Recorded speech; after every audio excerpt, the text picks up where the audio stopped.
Em livro de Deuteronômio, capítulo 1, nós vamos dar início à porção que inicia o livro de Deuteronômio, capítulo 1, versículo 1.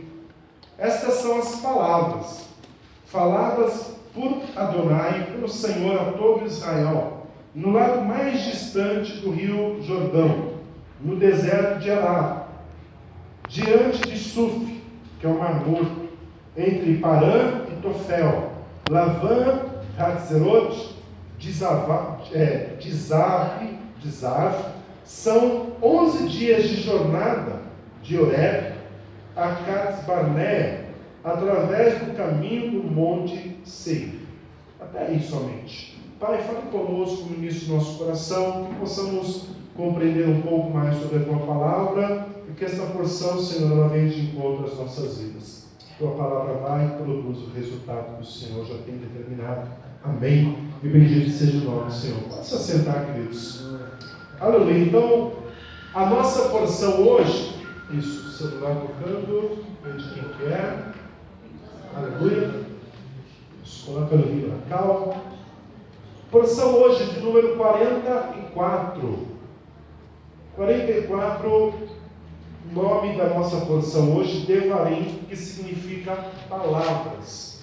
Então, essa porção, ela leva o mesmo nome do livro. Amém, queridos? E por que recebe o nome também de Deuteronômio? Quantos aqui sabem o que significa Deuteronômio? Não? Nem um chute. Deuteronômio. Deuteros significa segunda. E nômio significa leis ou mandamento. É grego. Amém? Então, Deuteros, segunda.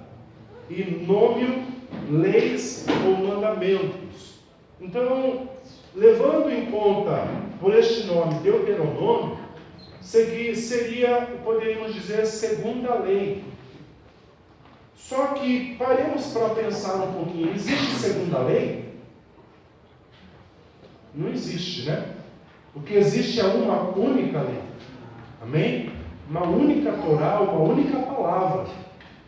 Então, quando lá na Septuaginta, a Septuaginta, quando 70 sábios judeus se reuniram e eles começaram a traduzir os mandamentos de Deus do hebraico para o grego, e ali esses nomes de livros também foram alterados.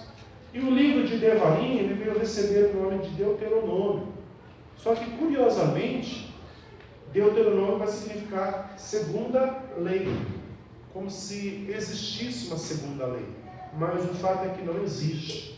O livro de Devarim, Deuteronômio, Moisés ele está quase que no fim da sua vida, da sua jornada, e o que Moisés ele vai fazer é exortar o povo, porque o povo está prestes a entrar numa terra que é a promessa de Deus. Amém? E eu já falei isso para os irmãos. Deus ele tem tanto zelo, sabe, em preparar o melhor dele para a nossa vida, que Deus ele se preocupa que a gente estrague tudo. Sabe a pessoa que Deus tem tanto carinho de abençoar a pessoa pede tanto algo para Deus, e Deus fala: filho, eu vou preparar o melhor.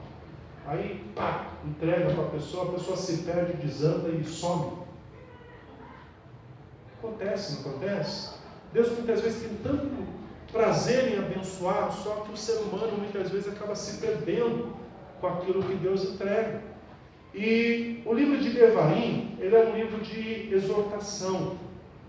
E nós vamos compreender no decorrer das ministrações o porquê de tanta exortação, o porquê também de tanto Moisés fazer questão de exortar o povo e ensinar o povo acerca dos mandamentos do Eterno para a vida deles. Então, queridos, nós vamos analisar alguns pontos. Essa porção ela vai do capítulo 1 até o capítulo de número 3. É uma porção pequena, capítulo 3 até o versículo 22. Né?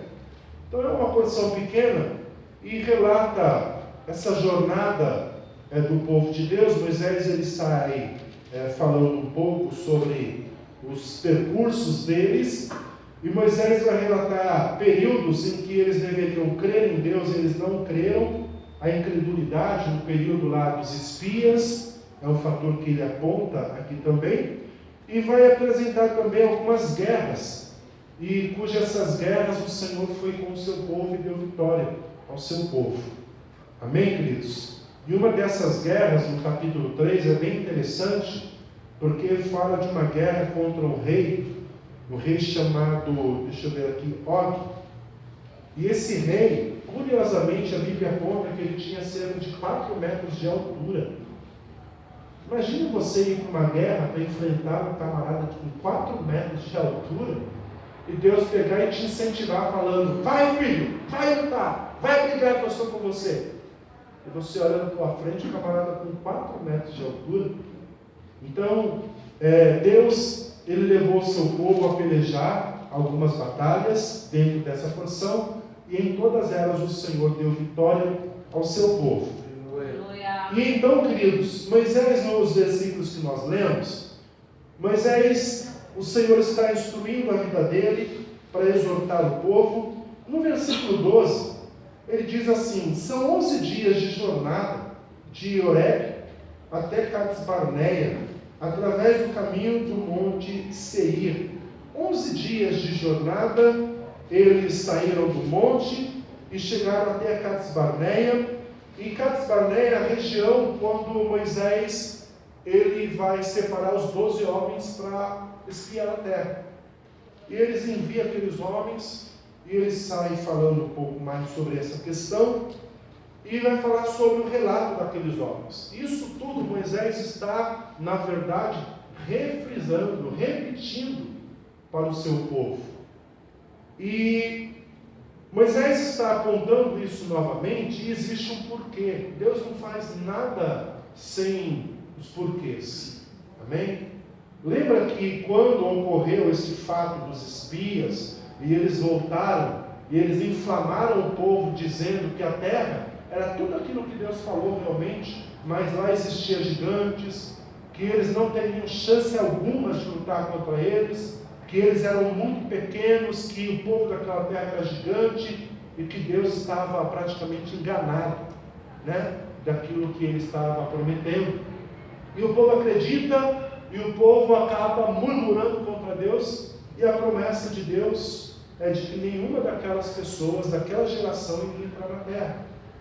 E está acontecendo aqui um fato importante. Está ocorrendo essa palavra que o Eterno disse. Ou seja, essa geração, ela praticamente já passou. Então, o povo que Moisés passa a exortar agora, é um povo novo. Amém? É a geração que vai entrar na terra. Aleluia! Isso daqui é muito importante para nós, queridos.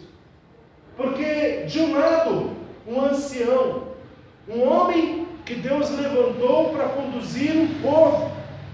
E este homem, ele permanece, agora está diante de jovens que devem ter acima de 20 anos para mais, 40 anos.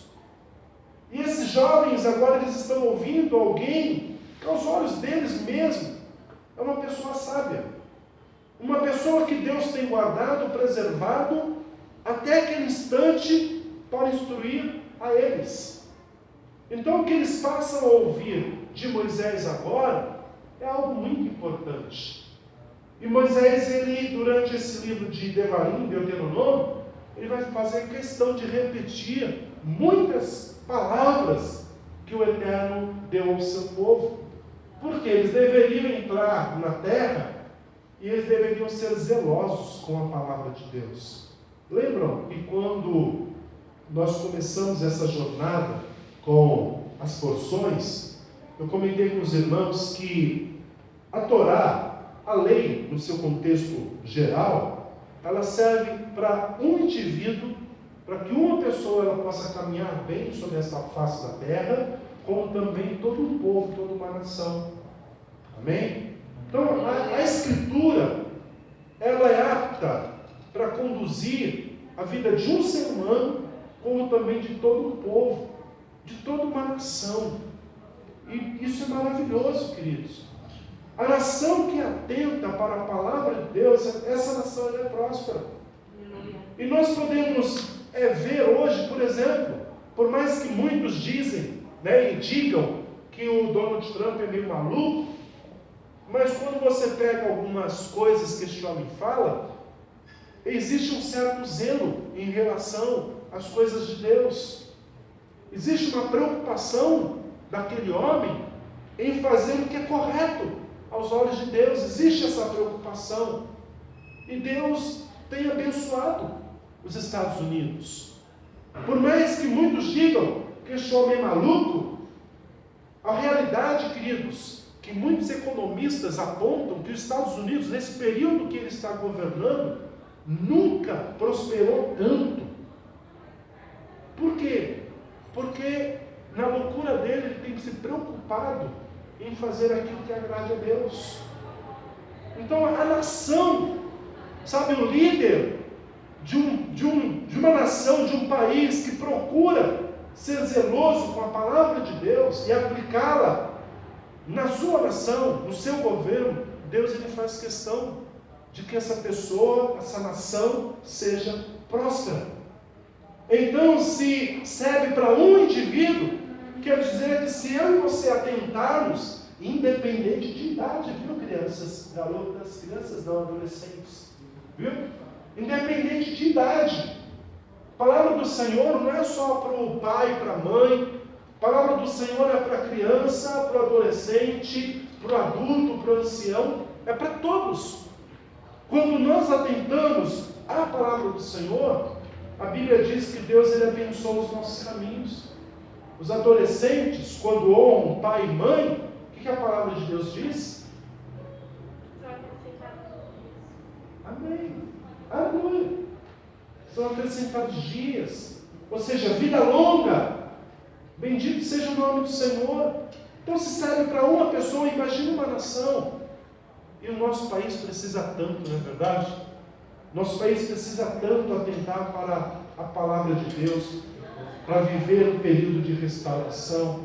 Que o Senhor possa preparar os nossos governantes, que sejam atentos à palavra do Senhor, para que a nossa nação possa sair dessa situação que se encontra hoje.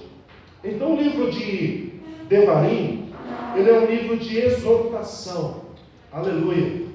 E existem 5 temas, 5 pontos dentro deste livro, que no decorrer nós vamos estar apontando e falando sobre eles. O primeiro, que são as 10 palavras, ou seja, os mandamentos, os 10 mandamentos. O segundo, o nome do Senhor, que fala sobre o caráter de Deus. O terceiro ponto, sobre amar o Eterno e obedecer a sua palavra. O quarto ponto, sobre a obediência às suas leis. E o quinto ponto, exortação. Recomendações para a vida do homem, para que o homem possa prestar atenção e viver bem sobre essa terra. Amém? Então este livro, para mim e para você, querido, é nos fazer lembrar novamente daquilo que o Eterno entregou para o seu povo, para nós como povo de Deus, e procurarmos ser zelosos com a sua palavra. Amém? Vamos voltar então, lá no livro de Êxodo capítulo 20. Deixe marcado e vamos voltar lá. Êxodo 20. Hoje nós vamos falar um pouquinho sobre as 10 palavras, ou seja, os 10 mandamentos. Hoje você acha que você tem conseguido cumprir com os 10 mandamentos na sua vida? Pastor, eu nem lembro quais são os 10. Amém? O cristianismo hoje, queridos, a igreja considerada cristã hoje, na verdade, muita coisa relacionada aos 10 mandamentos, ela tem passado de lado. Ou seja, ela tem passado muito longe. Isso é uma grande realidade. Por causa da graça que muitos, assim, apregou e considero e declaro que o fato de Yeshua ter estabelecido o tempo da graça, como se esse novo tempo anulasse completamente a Torá, os mandamentos. Isso daí é um equívoco muito grande. Amém? Porque quando nós falamos graça, no hebraico é hesed, se eu não me engano, e no Antigo Testamento, essa palavrinha, graça, ela foi convertida e traduzida como misericórdia. Ela foi traduzida como... Qual a outra palavra? Misericórdia e uma outra palavrinha. Oi? Bondade. Obrigado, Rodrigo. Então, no Novo Testamento, como a gente diz, a gente encontra muitas vezes essa questão da graça. E no Antigo parece que não existia. Mas pelo contrário, existia. Só que toda vez que você lê misericórdia, bondade, saiba que na verdade você está lendo graça. Amém? A mesma graça que aponta lá quando Yeshua começa a manifestar a palavra, a vontade de Deus, também no Antigo era apresentada a mesma graça. Deus não é um no Antigo e outro no Novo. Amém? Yeshua não vai mudar o caráter de Deus, do Deus do Antigo, apresentando um novo Deus no Novo Testamento. É o mesmo. Amém? Aleluia. E Yeshua, ele jamais foi contra a vontade do Pai, anulando a vontade do Pai. Pelo contrário, ele dizia que o prazer dele, o alimento dele, era fazer a vontade do Pai. Então a vontade de Yeshua, de Jesus, era expressar tudo aquilo que o Pai deixou registrado. Então Yeshua, ele nos gerou e criou junto com seus discípulos um novo testamento, uma nova aliança, anulando tudo lá para trás. Não. Ele, assim como no livro de Devarim, ele está exortando e chamando a atenção do povo, para que o povo pudesse compreender a vontade de Deus e vivê-la. Amém? E então aqui no livro de Êxodo capítulo 20, quando nós olhamos o cenário chamado cristão da igreja, e quando eu digo cenário cristão, está incluído inclusive a igreja católica, porque se consideram cristãos também.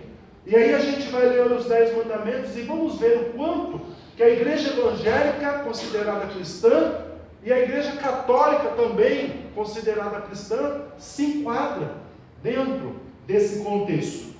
Então diz assim a partir do versículo 1: Então Deus disse todas estas palavras: Eu sou Adonai, seu Deus, que o tirou da terra do Egito, da casa da escravidão.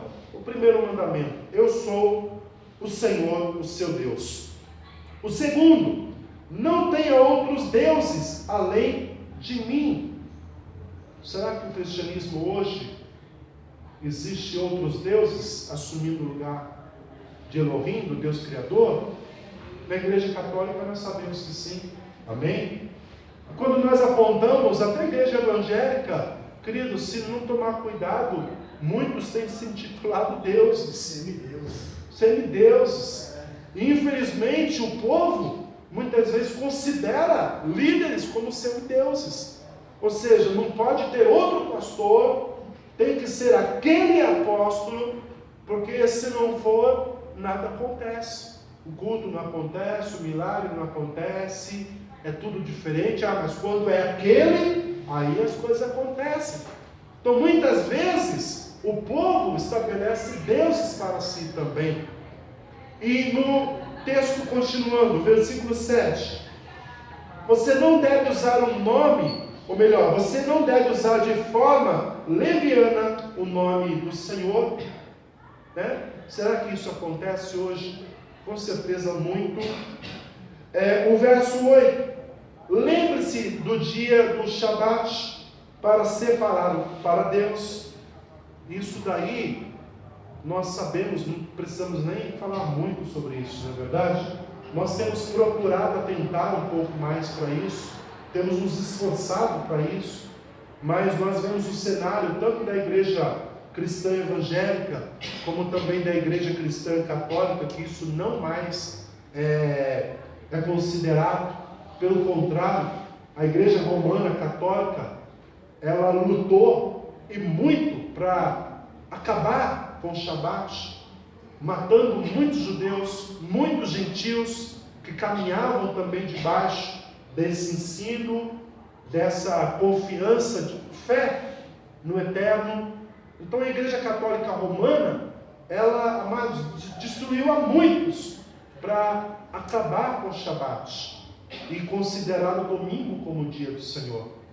E a igreja evangélica cristã acabou adotando também o mesmo curso. Então, hoje, esse é o quarto mandamento, também ele não como se diz, cumprido. Lá no versículo 12, honre seu pai e sua mãe, foi que a nossa amiga aqui, ela mencionou, para que viva muito na terra que Adonai, o seu Deus, dá a você. O verso 13, não mate, não cometa adultério, não furte, não dê falso testemunho contra o seu próximo, não cobice, amém? Qualquer coisa pertencente ao seu próximo. Do verso 13 para baixo, nós poderíamos dizer assim, que a igreja cristã, católica ou evangélica, isso daí nós não cometemos. Isso daí nós estamos bem. Ou seja, nós não matamos, nós não cometemos adultério, nós não furtamos, não damos falso testemunho, e nós também não cobiçamos. E aí o ponto de interrogação ali fica bem grande. Será mesmo? Será que nós não estamos matando? Porque a palavra do Senhor, amados, ela diz, se eu não me engano no livro de Provérbios, que a língua, ela pode matar. Amém? A língua é um instrumento. O cristão não tem arma para matar ninguém, mas muitas vezes tem uma língua mais afiada do que uma faca na mão de um assassino. Amém? Então, quando nós temos aqui os 10 mandamentos, nós temos que atentar muito mais, porque nós não vamos tirar a vida de ninguém, mas trazendo para o cunho espiritual, queridos, nós podemos assassinar muitas pessoas. De repente nós estamos matando muitas pessoas. De repente o texto continua dizendo, não cometa adultério. Aí nós lembramos de Yeshua lá na frente, lembra quando ele vai falar? Com os teus olhos você já pode estar cometendo adultério. Então, quando dizem estamos no tempo da graça, cuidado, porque o negócio se agrava ainda mais, o negócio se estreita ainda mais. Aleluia! E Moisés, ele está alertando os jovens que vão entrar na terra. Jovens, vocês precisam atentar para os mandamentos do Senhor. Se vocês querem ser prósperos na terra que Deus, o Eterno, nos prometeu e vai introduzir vocês, é necessário que vocês observem tudo isso. E diz mais, não furte, não dê falso testemunho contra o teu próximo, não cobice. Tudo isso, infelizmente, queridos, está inserido dentro do contexto chamada igreja. Não deveria de maneira alguma, mas infelizmente está. Amém? E o livro... Oi? Amém, que a terra não se abra. É verdade. Então existe um contexto dentro do cenário da igreja que, se nós não atentarmos, amados, nós podemos estar matando, nós podemos estar adulterando, nós podemos estar furtando, falando e dando mau testemunho do próximo, cobiçando, sendo que o Eterno, ele continua o mesmo. Amém? Deus, ele não mudou. Ele continua o mesmo, sondando o coração de todos. Então, se ele tinha promessas para o seu povo, de introduzir o seu povo numa terra que manava leite e mel, o desejo de Deus era que o seu povo viesse a prosperar naquela terra, Toda a promessa de Deus relacionada a mim e a você, é a vontade de Deus que eu e você venhamos prosperar. Amém? É vontade de Deus que eu e você, no nosso dia a dia, na nossa vida, nós venhamos prosperar. Aleluia! Só que nós precisamos atentar cada dia mais para a palavra do Senhor. Amém, queridos? Vamos voltar lá em Devarim, Deuteronômio. Bendito seja o nome do Senhor. Eu quero ler com vocês lá no capítulo, deixa eu ver aqui, acho que é capítulo de número 2, Devarim, Deuteronômio, capítulo 2. Eu quero ler com você o versículo de número 14.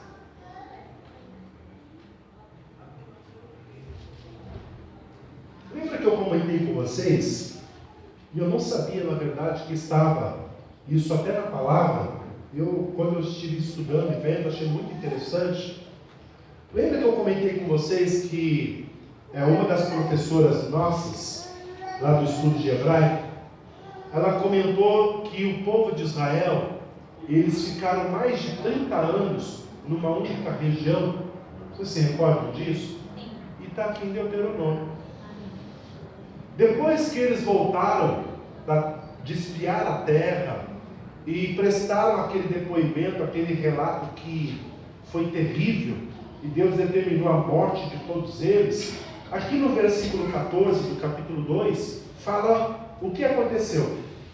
O tempo entre a saída de Cades Barnea, que foi a terra onde dali eles partiram para espiar, e a travessia do Vale de Zered, foi de 38 anos.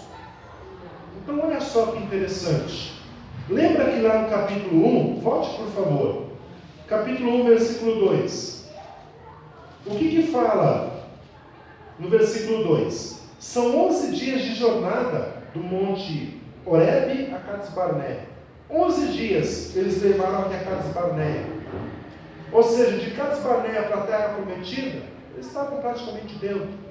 11 dias.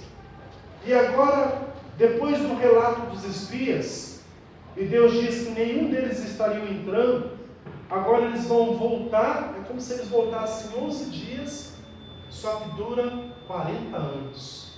E eles ficam circulando e andando. A impressão que dá, na verdade, é que eles ficam rodando, né?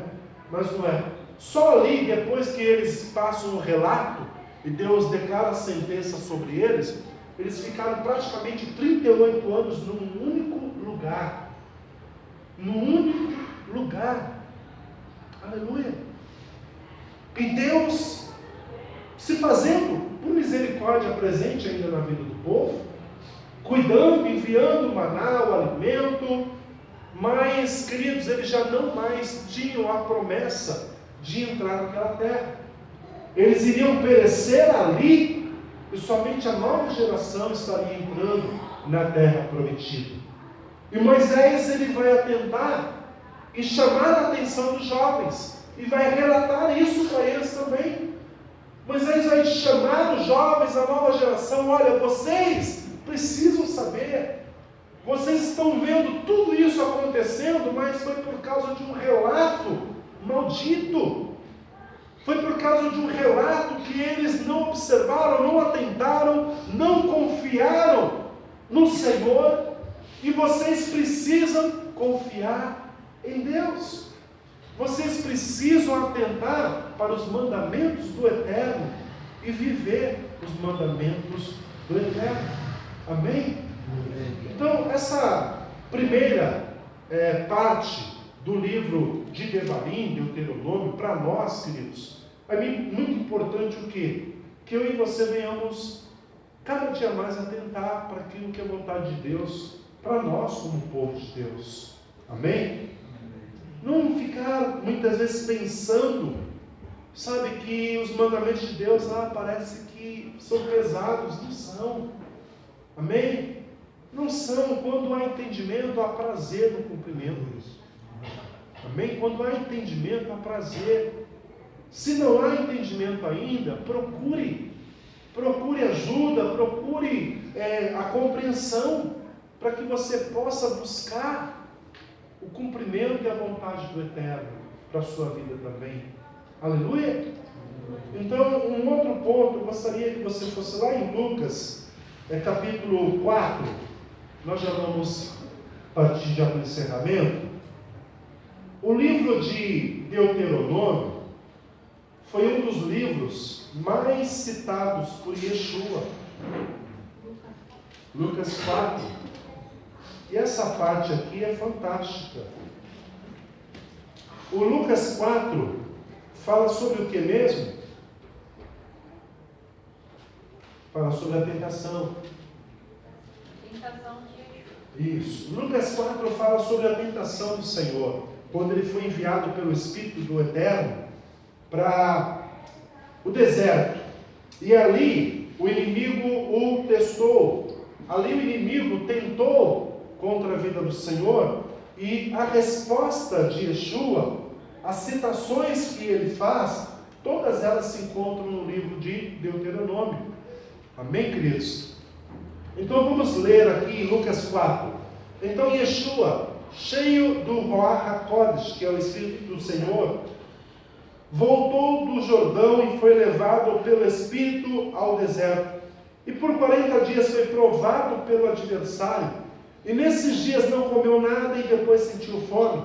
O adversário lhe disse: se você é o Filho de Deus, ordene que esta pedra se transforme em pão. E Yeshua lhe respondeu: o Taná, ou seja, a lei, a palavra do Senhor, diz: o homem não vive só de pão. Isso está onde? Deuteronômio, deixa eu contar aqui, isso, 8:3. Continuando, o adversário, versículo 5, o adversário levou a um lugar alto, mostrou-lhe em um instante todos os reinos do mundo, e lhe disse: eu lhe darei todo o poder e toda a glória.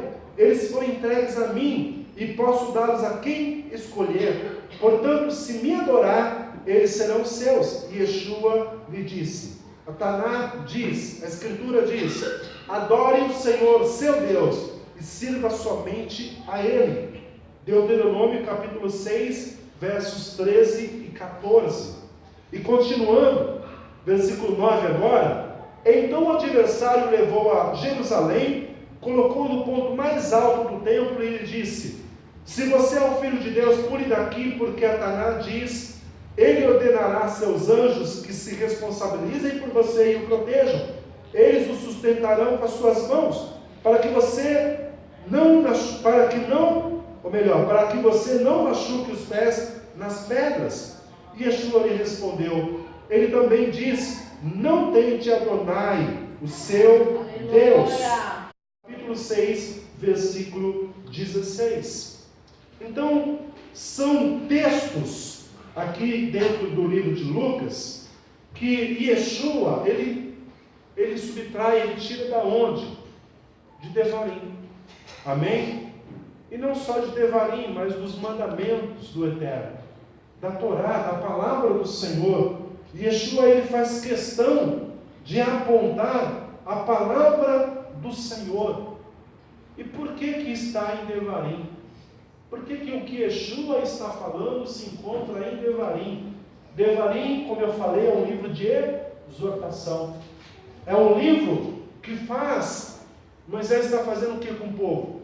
Moisés está fazendo o povo recordar, lembrar, se esforçar para obedecer. E Yeshua, quando ele cita Devarim, Deuteronômio, apontando todas essas palavras, ele está fazendo praticamente como Moisés. Ele está dizendo para a sua geração, para a sua época: atentem para a palavra do Senhor. Assim como Moisés fez com o povo, quando eles iam entrar na terra prometida, da mesma forma Yeshua estava alertando a sua geração e dizendo que o reino de Deus era chegado a eles. Amém? Aleluia. E que todos eles poderiam entrar no reino de Deus. De que forma? Reconhecendo o Filho de Deus. reconhecendo a Yeshua, e que ele estava trazendo, digamos, essa terra prometida para o seu povo. Só que aí a palavra do Senhor diz, João, que os seus não o receberam, não o reconheceram.